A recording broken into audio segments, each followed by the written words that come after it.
In this tutorial in Cyberlink PowerDirector, I'd like to give you some tips on building a slideshow in the most recent version of PowerDirector.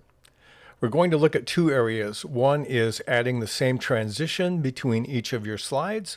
The second is resizing your images.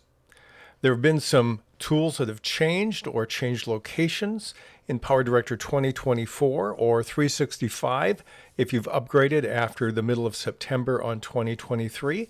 And so I'd like to show you a little bit of the differences in which these tools work for those of you who are constructing your own slideshow.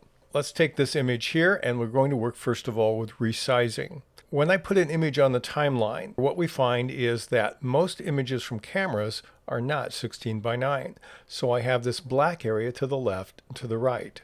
To solve that, I simply need to crop it. So I'm going to highlight that image and then click on the crop tool above the timelines. I've enlarged my crop screen here, and here we have, it tells me my aspect ratio is original. Let's do a 16 by 9. So click the down arrow and choose 16 by 9. Once again, we have the black areas to the right and to the left. So what I need to do is I need to shrink the area. I will lose some of my image, but hopefully not too much. And we'll move it just about here for width.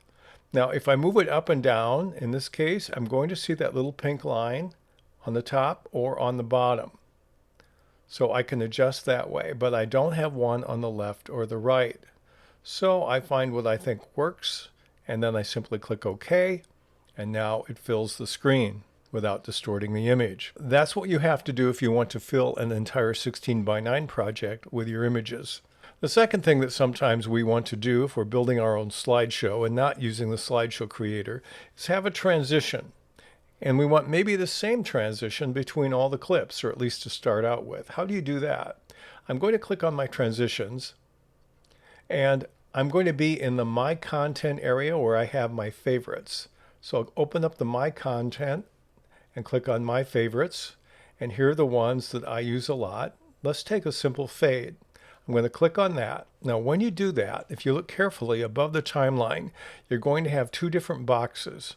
If I look on the left one, it says apply my favorite transitions randomly to all videos. So it will take everything here and apply them randomly between these clips. The one to the right of it is the one I want. Apply the selected transition to all videos on this track. So I'm going to click on that. Then I have a prefix, postfix, cross, or overlap. Most cases will use a cross.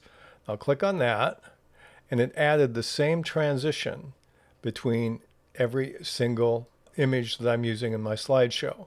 So I'm going to have a constant fade between image 1, image 2, image 3, and image 4. That's going to be my only transition. Now, if I want it to be simply the dominant transition and not the only one, what I can do is I can stop my play, and I can take any other transition and drag and replace it with any other one if I want to spread it out, make it slightly different at the beginning, at the end, wherever I want to go. So I can replace them if I want. But it's nice to know that you don't have to do all of them individually to start with, and you can make one transition uniform throughout your slideshow. I hope you find that useful as you grow accustomed to using the new interface when you're creating slideshows in PowerDirector.